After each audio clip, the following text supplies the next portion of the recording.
evening, everybody, and welcome to our first Allies Corner! We are here to speak about allyship and also some issues or some questions, and the subject is trans lives, trans people. Please share an example of allyship done well. Taylor. Stonewall. Drops mic. The riot or all of it? Everything about Stonewall was done because everybody came together and they all were fighting together. It didn't matter whether you were black, straight, gay, lesbian, trans, it did not matter. Everything was just about fighting for a human right that was very important. Back in 1969, when they had Stonewall, it was the masculine lesbians, the drag queens, the queers. They were the ones who didn't go out into society and pass as what some people call is straight acting. Is cancel culture scaring people from asking questions around trans issues? Taylor. Yes. Can you elaborate? I can. I think it's so much more perky.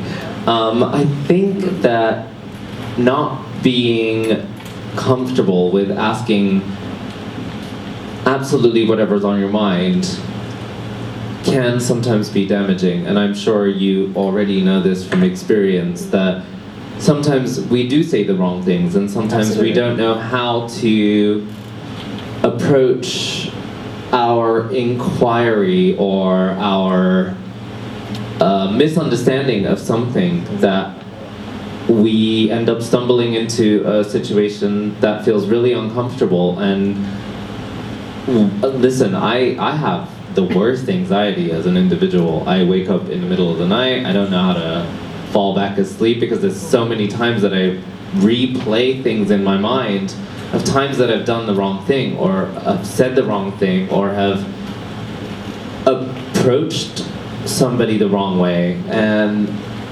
when we don't know, we're terrified of making a mistake. Sometimes people choose to make a constant decision to hurt other people, and Yes. that's a different situation. Of course.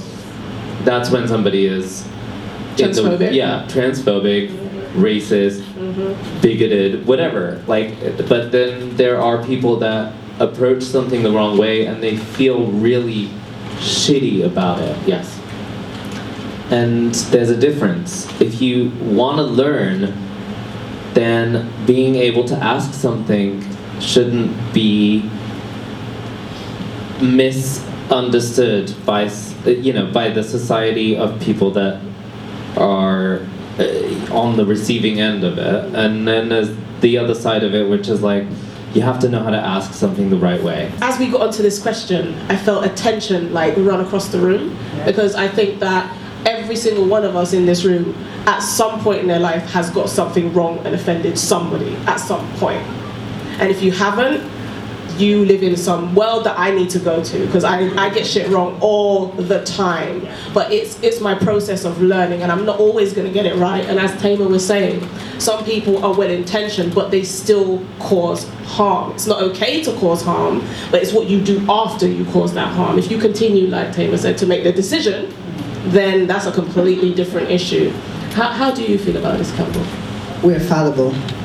As human beings, we're fallible, and I had to go to the toilet in the middle of a panel, and I was like feeling so bad about it, but I thought, better live your life. but I'm just saying, as Tamer said, there's the issue of anxiety and over-analysing and really kind of thoughts going through our heads. I want to address people to this article, which I found really useful, called "Why Are Queer People So Mean to Each Other?"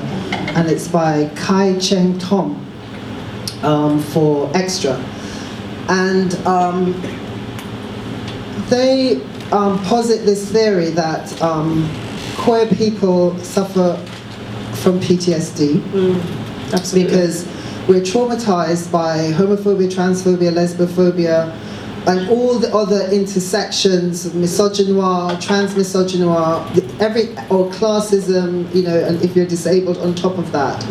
And when something affects us, like I was feeling anxious about going to the loo in the middle of a panel. It wasn't without, so I do apologise about that. I should have gone before, but I was really Like I said, you better live your life.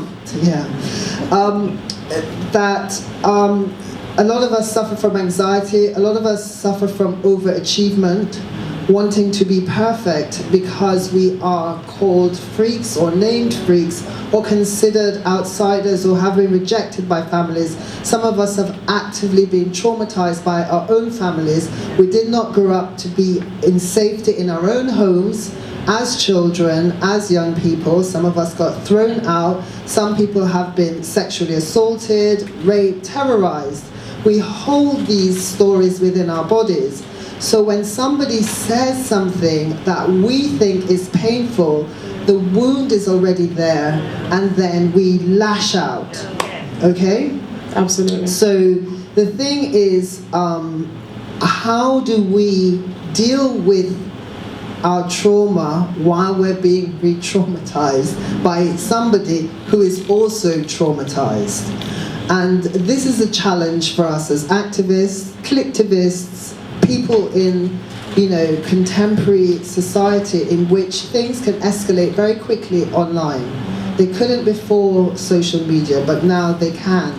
So you can become easily demonized for just one innocuous, maybe tweet or Facebook post that has been taken as being offensive to any particular individual who might have cultural and influential capital online. Yeah?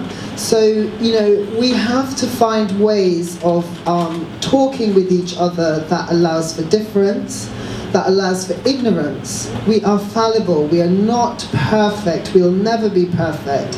I remember there's this wonderful colleague of mine called Peggy Shaw from Split Bridges. I don't know if anybody knows Peggy Shaw.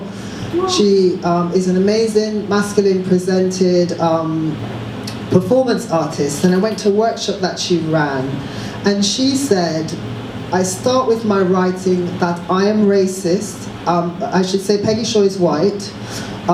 She starts by saying, I am racist, I am homophobic, I am lesbophobic, she's a lesbian, I am disableist, I am classist, I'm all these things, because that is what I have learned through society, and I'm not perfect, so what I have to do in my writing is to unlearn that.